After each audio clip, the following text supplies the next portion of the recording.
తెలంగాణలో విద్యా వ్యవస్థ ప్రమాదంలో ఉందన్నారు బీజేపీ స్పోక్స్ పర్సన్ రాణి రుద్రమాదేవి. ఫీజులు కట్టలేక తల్లిదండ్రులు ఇబ్బందులు పడుతున్నారన్నారు. ఫీ రెగ్యులరేషన్ కమిటీ పెడతామని ఇంతవరకు ఏర్పాటు చేయలేదని ప్రశ్నించారు. చిన్నపిల్లలకు కూడా 3 నుంచి 4 లక్షలు వసూలు చేస్తున్నారని ఫైర్ అయ్యారు. విద్యా సంస్థల నుంచి కమిషన్లు తీసుకుంటున్నారా అని ప్రశ్నించారు.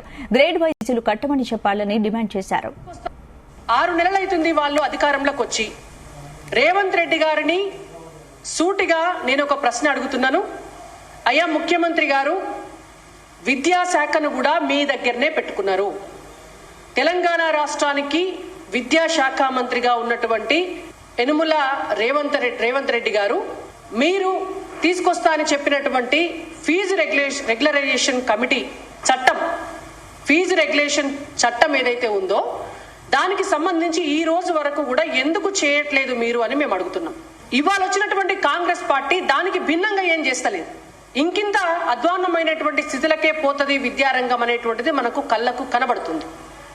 ఎందుకంటే జూన్లో అకాడమిక్ ఇయర్ స్టార్ట్ అవుతున్న సందర్భంగా ఏ ప్రభుత్వానికైనా నిజంగా విద్యా వ్యవస్థను బాగు చేయాలి అనేటువంటి చిత్తశుద్ధి ఉంటే డిసెంబర్లో అధికారంలోకి వచ్చినప్పటి నుంచే ఈ పాటికే దానికి సంబంధించినటువంటి చర్యలు తీసుకునేటట్లు వాళ్ళు ఈ రోజు వరకు కూడా ఎందుకు తీసుకోలేదు అనేటువంటిది మేము అడుగుతున్నాం. ఒక ప్రశ్న. ఫీజులు కట్టలేక తల్లిదండ్రులు అరణ్య గోసపడుతున్నారు.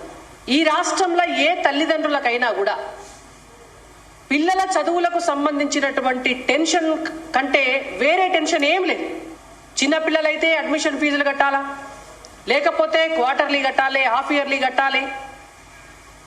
ఈ ఏడాది 1 లక్ష కడితే వచ్చే ఏడాది 1.5 లక్షలు కట్టాలి, మళ్ళొచ్చే ఏడాది 2 లక్షలు కట్టాలి.